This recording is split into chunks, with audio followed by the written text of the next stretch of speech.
Mosquitoes at dusk. They come in swarms, buzzing relentlessly, seeking their prize until there is nothing left. Now, imagine that same swarm surrounding every corner of American democracy, except instead of mosquitoes, they're lobbyists. Our government today is under siege by corporate and special interest money, draining the liberty and democracy entitled to all Americans. These lobbyists enjoy access to politicians just like the powerful trusts of the 19th century, and their deep pockets buy an audience. Consider this. There are approximately 535 members of Congress plus the president, vice president, and 15 cabinet members. That's 552 key federal officials. Compare that to over 12,000 lobbyists working in Washington in 2022 alone. In 2022, lobbying groups pumped over $4 billion into Washington. With that kind of money changing hands, fueling politicians, CEOs, and even local economies, why would anyone want it to end? But this didn't start with the infamous Citizens United case. Lobbying has been part of the American experiment since its inception.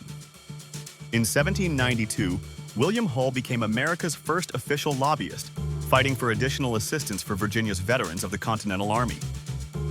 By 1850, Samuel Colt, founder of Colt Firearms, was gifting guns to politicians and their children for favorable votes. This was just the beginning of an American tradition, corporate infiltration into Congress. Even Thomas Jefferson and James Madison lamented the shameful infiltration of corporations into government. In 1833, Senator Daniel Webster wrote to Nicholas Biddle, President of the Bank of the United States, asking for his usual retainer, revealing an already established stream of payments for favorable representation. After the Civil War, lobbying thrived. Enter Samuel Ward, proudly known as the King of the Lobby.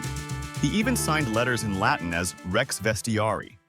Ward worked under Treasury Secretary Hugh McCullough to stabilize the economy by eliminating the greenback currency, but Congress wouldn't have it.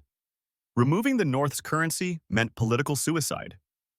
From gifting firearms, to retainers for senators, to the $4 billion influence industry of today, lobbyists have evolved, multiplied, and entrenched themselves into the very veins of democracy. And just like mosquitoes at dusk, they remain relentless. Imagine the soft glow of chandeliers, the clinking of fine silverware, and whispers of political promises floating above plates of the finest cuisine Washington could offer. This was the world of Sam Ward. Samuel Ward revolutionized lobbying in America. He wasn't just any lobbyist. He was a master of social influence, throwing elaborate and eloquent dinners where deals were whispered between bites of roast pheasant and imported oysters. Ward proudly called himself the gastronomic pacificator, believing the shortest distance to a congressman's yes vote was straight through their stomachs. He strategically invited individuals pertinent to current issues, or simply those who could be beneficial in the future. Ward's refined approach transformed lobbying's public image.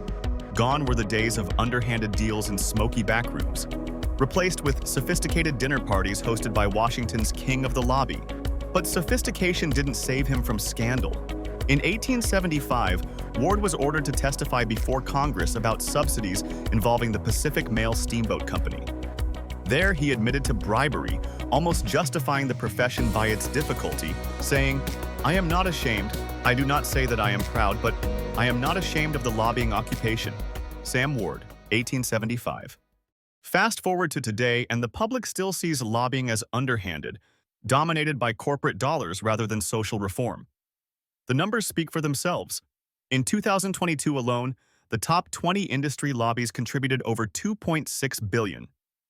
The pharmaceutical and health products industry led the pack, giving a staggering $375 million, nearly 15% of the total from just one sector. For 10 straight years, this legal drug industry has contributed well over $200 million annually in lobbying funds. Looking at individual corporations in 2022, topping the list was the National Association of Realtors, with over $81 million contributed. Close behind, the Chamber of Commerce with a similar figure, followed by Pharmaceutical Research and Manufacturers of America at $29 million and tech giants like Amazon and Meta with $21 million and $19 million respectively. Defense giants, Lockheed Martin and Boeing spent $19 million and $13 million, and Pfizer spent over $12 million. But how do these lobbyists get critical access? The answer lies within the revolving door. Top lobbyists in Washington have held positions across federal and state governments, from governor offices, EPA, FTC, different House committees, the Office of Management and Budget, and even the United Nations. Let's look at top recipients of lobbyist dollars over the last decade. In 2012, dominated by Mitt Romney and Barack Obama's billion-dollar campaigns, the top 5 recipients were John Boehner, Orrin Hatch, John Tester, Mitt Romney, and George Allen, with 80% being Republican. Obama ranked 27th, receiving over $198,000 from lobbyists and $400,000 from their families. In 2014, Democrats made a stronger showing, taking 60% of the top 5, but Mitch McConnell led the pack. Then came 2016. Hillary Clinton received an astronomical $3.2 million from lobbyists and $3.6 million from their families, far outpacing Marco Rubio in second place. Despite her massive fundraising, Clinton lost the presidency, though she won 2.8 million more popular votes than Donald Trump. In 2018, Democrats swept the top 5, with Bob Casey and John Tester leading. The 2020 cycle saw Republicans dominating 80% of the top 5, but Joe Biden claimed the top spot with $760,000 from lobbyists and over $1 million from their families, despite pledging from day one not to take lobbying money. From Sam Ward's lavish dinners, lobbying remains a force that shapes American democracy. One meal, one handshake, and one check at a time. As we explore the history of lobbying and its modern implications, an unsettling question arises. Would anyone really contribute the kind of money lobbyists bring to the table without a guarantee? A guarantee that their argument or viewpoint will be brought to the floor of Congress, not just as talk, but in the form of a bill. This access creates an uneven playing field between ordinary citizens, corporations, and special interest groups. Yes, some argue that lobbying is good. Valid, I suppose. But if a bill is getting voted on in the House or Senate, shouldn't Congress already have all the information needed to make an informed vote without lobbyist influence? Because make no mistake, lobbying's specialty is not information. It's persuasion. It's influence. If lobbying is used to get a bill to the floor through money and influence, isn't that an obstruction of political equitability for all Americans? Sometimes lobbyists don't just influence bills, they write them, in some cases verbatim.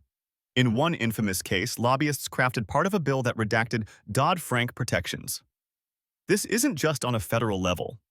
In Colorado, Representative Scott Tipton introduced a bill that allowed oil and gas companies with leases in the Thompson Divide to trade them for other parcels throughout the state. That bill, it was written by the main oil company involved, which also happened to be Tipton's biggest donor. It's pervasive, just as pervasive as the corporation itself. Because lobbying is the minion of the corporate hand. It doesn't matter which party sits in the Oval Office or who holds the majority in Congress. Lobbyists don't discriminate. Everyone is fair game. And politicians? On the surface, they may tout a big game of being anti-corporate lobby money. But behind closed doors, we see bedfellows and relationships built on past favors. Now, I'm not saying big bags of money are just flowing through the halls of government. It's more reminiscent of how Supreme Court justices have benefited from billionaires. Luxurious trips, concerts, stock options dressed up as legitimate purchases, or tuition payments for loved ones. The House Committee on Ethics does have guidelines on gifts. Section 2 defines a gift as of monetary value for which you do not have to pay, encompassing gratuities, favors, discounts, entertainment, hospitality loans, forbearances, services, training, travel expenses, in-kind contributions, advanced payments, reimbursements after the fact. The committee estimates gifts at fair market or retail price, and yes, quid pro quo is illegal. But here's the catch. If a gift is under $50 and if not from a registered federal lobbyist, it is often acceptable. All gifts but be disclosed on a financial disclosure form. Yet, as we have seen from the Supreme Court, some things just are never disclosed. Besides, who's to say that front row tickets aren't tucked away in a flower arrangement? The Ethics Committee gift guidance sure does speak of flowers fondly. So if you ever walk into a congressperson's office and it looks like a flower shop, shenanigans are probably afoot. Lobbying? A necessary evil, or democracy's Achilles heel. If you've enjoyed this video, please click the like and subscribe icons. If you would like to get your own copy of Corporticians and Revolving Doors of Power, please visit Amazon Books, Barnes & Noble's online bookstore, or visit clevelandkelly.com. That's KELLY.com. Be sure to keep an eye out for the next episode of Corporticians and Revolving Doors of Power. This episode will be on the Iron Triangles, explaining the relationship between special interest, Congress, and special committee members. Thanks again for watching. Until next time, take care.